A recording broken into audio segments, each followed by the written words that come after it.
안녕하세요. 사회보장 현장의 디지털 파트너 DVD입니다. 수백 페이지의 지침서, 또 매번 바뀌는 정책들. 정말 알아야 할 건 너무 많은데 시간은 늘 부족하시죠? 그래서 준비했습니다. 슬기로울 정책 생활. 오늘은 2026년 의료 요양 통합 돌봄 사업 안내 이 자료를 가지고 한번 심층적으로 파고들어 보겠습니다. 운전 중에 혹은 서류 정리 중에 가볍게 들어보세요. 지금 바로 시작하겠습니다. 오늘 저희가 살펴볼 자료는 2026년 의료 요양 통합 돌봄 사업의 추진 체계와 운영 기반에 대한 내용인데요. 이 자료를 딱 보면 무슨 복잡한 조직도처럼 중앙정부부터 전문기관, 지자체까지 수많은 주체들이 얽혀 있습니다. 이 복잡한 그림 한번 제대로 좀 파헤쳐보죠. 결국 이 사업의 핵심은 누가 어떤 역할을 해서 어떻게 서비스를 연결하는가 이거 아니겠습니까? 이 전체적인 운영 체계의 가장 큰 특징 뭐라고 봐야 할까요? 여기서 가장 흥미로운 지점은 바로 다층적 협력 구조라는 겁니다. 이게 단순히 중앙정부가 정책을 만들고 지자체가 집행하는 그런 상하관대가 아니거든요. 보건복지부를 필두로 해서 광역지자체인 시도, 그리고 일선 현장인 시군구가 수직적으로 쫙 연결이 되고요. 그대 하나의 축이군요. 네, 동시에 국민건강보험공단, 사회보장정보원 같은 전문기관들이 있잖아요. 이 기관들이 수평적으로 각자의 전문성을 가지고 지원하는 아주 유기적인 네트워크 구조라는 점이 핵심입니다.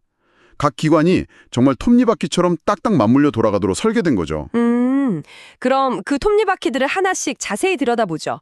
가장 위 중앙정부인 보건복지부부터 시작해볼까요? 어떤 역할을 맡고 있나요? 보건복지부는 이 거대한 시스템의 설계자이자 동시에 지휘자라고 보시면 됩니다. 법령이나 지침 같은 제도적인 기반을 만들고요. 그리고 가장 중요한 국고보조금을 교부하는 것 같은 재정 지원 방안을 마련합니다. 설계하고 돈도 대주는군요. 그렇죠. 그리고 전체 사업이 잘 굴러가는지 관리 감독하고 평가도 하고요. 또 정책 연구를 통해서 앞으로 나아갈 방향을 제시하는 역할도 수행합니다. 그렇군요. 그럼 그 중간다리 역할을 하는 광역지자체, 그러니까 시도의 역할은 뭔가요? 중앙하고 현장을 잇는 굉장히 중요한 위치일 것 같은데요. 정확합니다. 시도는 지역 맞춤형 전략가라고 볼 수 있습니다. 중앙에 기본 계획이 있고 또 시, 군구의 실행 계획이 있잖아요. 이걸 조율해서 시도 실행 계획이라는 걸 수립하는 거죠. 그냥 문서를 취합해서 전달하는 게 아니고요. 그럼요.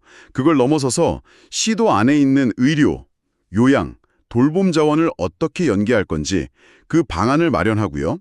또 시, 군구를 실질적으로 지원하는 역할을 합니다. 시도 통합지원협의체라는 걸 운영하면서 지역 단위의 정책을 조정하는 그런 기능도 하고요. 이제 정말 중요한 현장으로 한번 내려와 보겠습니다. 실제 대상자들을 만나고 서비스를 실행하는 시 군구의 역할이 가장 복잡하고 많아 보이는데요. 여기서 핵심적인 업무는 뭔가요? 시, 군구는 이 사업의 실행 엔진입니다. 모든 것이 바로 이곳에서 구체화되는 거죠. 가장 먼저 이 업무를 전담할 전담부서를 구성하고 인력을 배치해야 하는데요. 가이드라인을 보면 복지직, 보건직, 간호직 같은 전문 인력 확보를 굉장히 강조하고 있습니다. 인력 확보가 우선이군요. 네, 주요 업무를 좀 나열해보자면 첫째는 대상자 접수 및 조사입니다. 퇴원 환자나 생애말기 환자 같은 분들이 신청을 하면 접수를 받고 긴급한 경우에는 자체 조사를 바로 실시하고요. 조사가 끝나면요? 그 다음엔 조사 결과를 바탕으로 개인별 지원 계획을 수립합니다. 이 대상자에게 어떤 서비스가 필요한지 개인 맞춤형 계획을 세우는 거죠. 그걸 혼자서 다 세우는 건 아닐 텐데요. 물론이죠. 그래서 통합지원회의를 운영합니다. 이 계획이 적절한지 검토하기 위해서 공공과 민간의 여러 기관 담당자들이 다 같이 모이는 회의체예요. 마지막으로는 모니터링 및 자원관리입니다.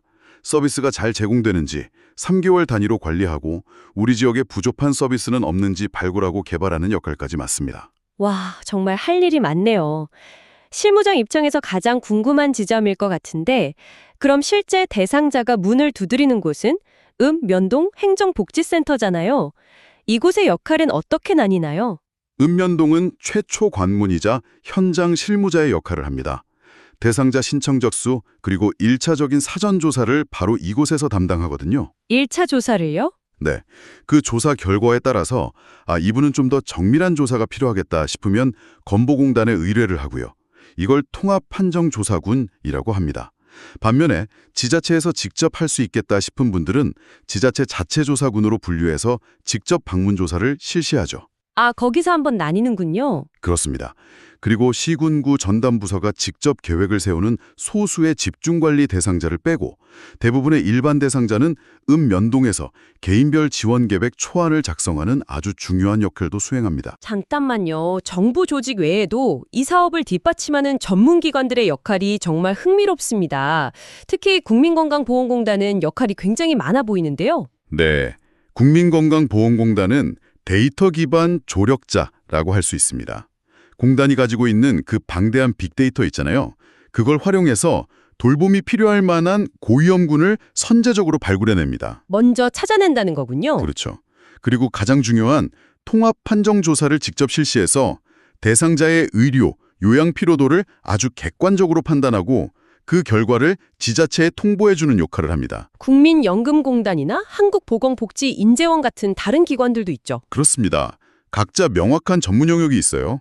예를 들어 국민연금공단은 65세 미만 장애인 대상자의 종합판정조사를 전담하고요. 아, 대상자를 나눠서 하는군요. 네.